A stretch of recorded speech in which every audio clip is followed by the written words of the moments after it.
It's another day here at Freeman's garage, and of course the abandoned 62 Rambler is still in the trailer, but not after today. We're finally gonna winch her off with the winch that we mounted to our garage floor. So here's the winch that previously we bolted to the garage floor. Somehow I stripped this out. Okay, I take that back. We attempted. Basically, there's 1.5 anchors holding this to the floor. You'll have to go over to Freeman's Garage Extra if you want the skinny on that. This car has the best factory tow/recovery points ever. I would not mind being stuck in a snowbank in this car.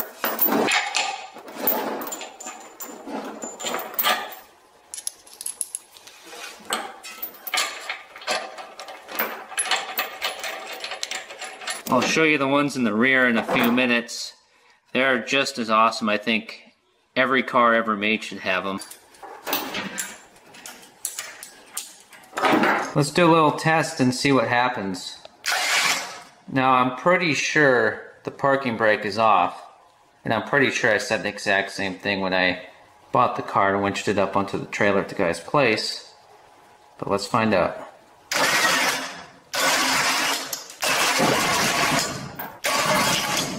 Oh yeah, this is gonna work great.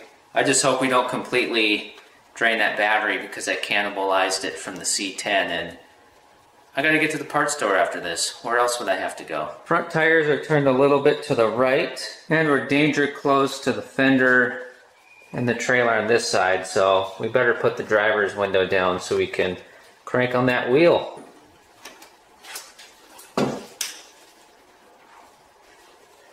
It's really hot inside this car. It's like a sauna. Alright, that's good enough.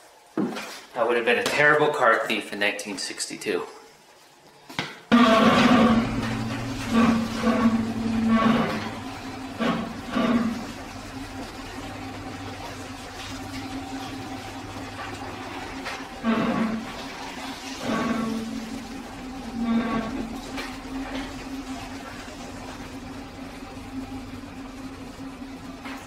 We're going to use these blocks so that we don't have to use the ramps. To use the ramps, we'd have to completely block off the street, and that's just something that we can't do right now. But I am the block master, so trust me, this will work.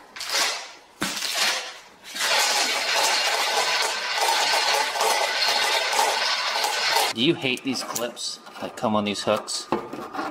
Sometimes I do, sometimes I don't. Right now I kind of do.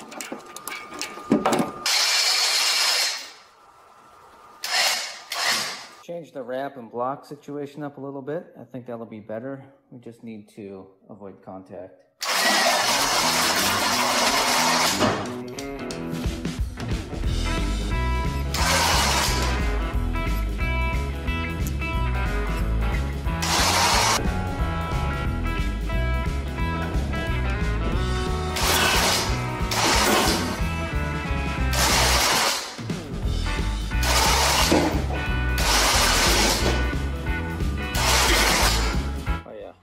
Close.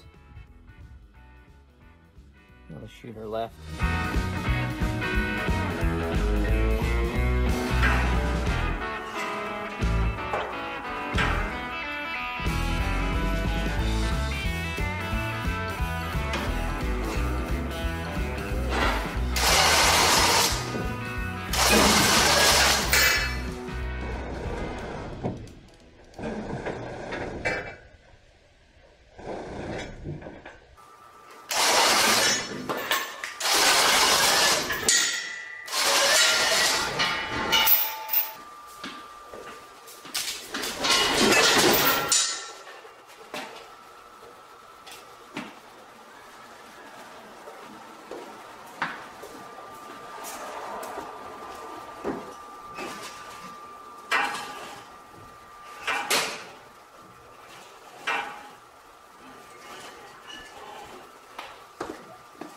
That is really close.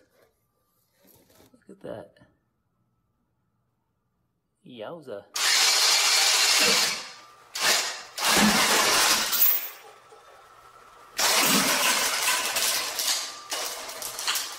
think that was the battery giving in a little. We should jack it up and set the front wheels down on dollies, so that way the battery can have some more get up and go.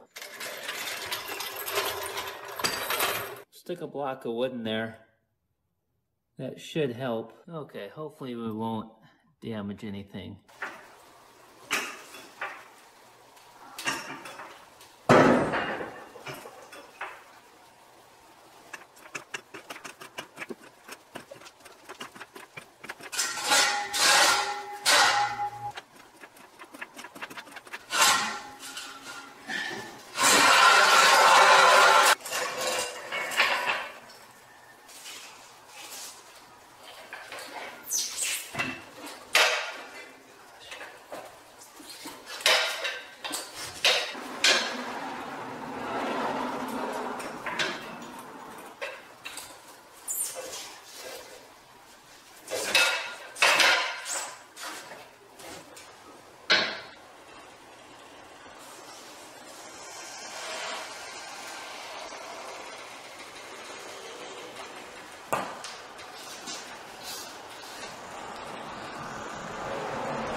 Okay, we're on the dollies, and we're gonna leave the jack underneath it at least for a couple feet here, because I think we were actually dragging on those bolts.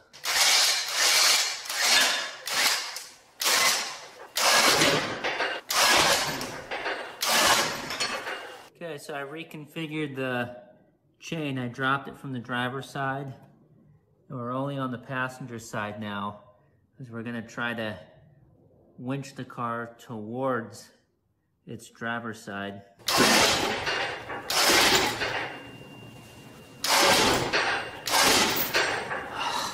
Now there's a wheel stuck on the dolly. This was supposed to take 5 minutes, fellers. It never does.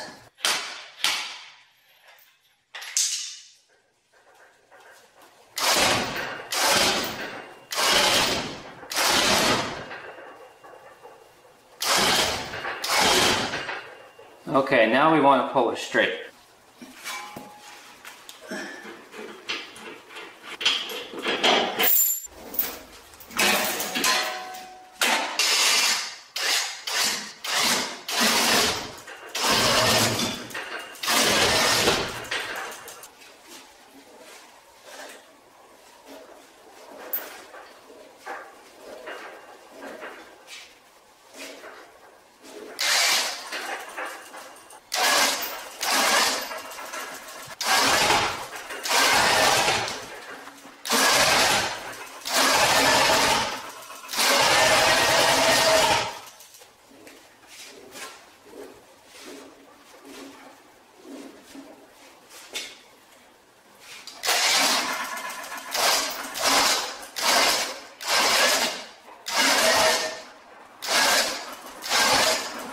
Just set up our blocks and whatnot for the rear, and went to adjust this one, and notice we're kind of clamped between the trailer and the ground, but I think we'll be fine.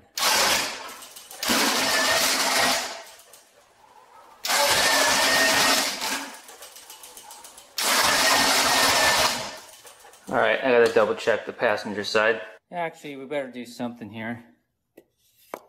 It's kind of a big drop. All right, let's do it. She's coming off.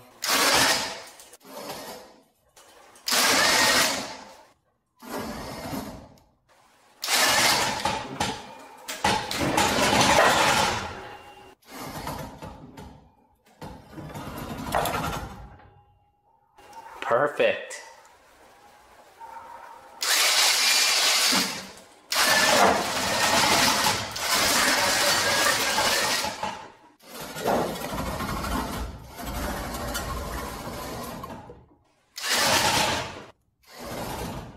Oh, what's going on over here? Oh geez, what did we do? Now we gotta jack up the rear. This was a 5-minute job. I actually find some humor in it. I think it's kind of funny. Except for I just realized that we can't get the dang jack under the rear end because the ramp's in the way.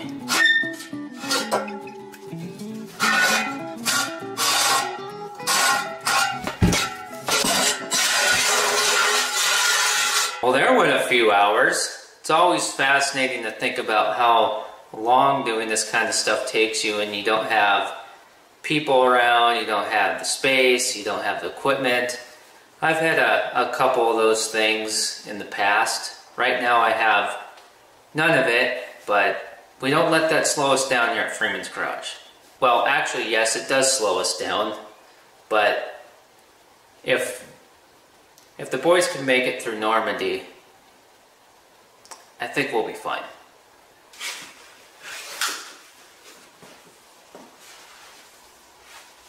So this is one of the rear recovery points that I was telling you about, and now that I'm looking at it, it's got me thinking that it's even neater than I thought it was. If you look at it from the inside, you can see it's bolted all the way through to the unibody, but then it keeps going. It goes towards the rear of the car and through the body, and then it ties into the bumper. Here, I'll give you some zoomage action. It's this carriage bolt right here. Oh. Well, I wish we would have came over here first. So at first I thought the recovery points or hook points, whatever you want to call them, up at the front, and then these ones in the back here were just for strapping the car down during transport from the factory to the dealerships. But these rear ones, you can see where they've been cut, and it's kind of a jaggedy, rough cut, which started to make me think that maybe back here this was all part of a trailer hitch giddy up, and somebody had cut it off. But an automobile manufacturer would have done something like this in '62. You know, they weren't doing everything with complete precision. But now that we see that these are also bumper brackets, it's pretty smart they got a twofer out of these pieces. I don't know. I think it's awesome though that they went overkill on that. And I wonder what all they were strapping these cars down onto to transport them from the factory to the dealerships. My guess would be truck and trailer only. I doubt AMC was strapping these things down to auto racks to ship them out of Kenosha by train, unless maybe they were using a third party to do it. I doubt they had their own railroad like General Motors did out of Detroit. But I don't know. Alright, now we get to open all the doors and search for treasure and the key. And until then, I'm not even gonna peek. Is that a snakeskin?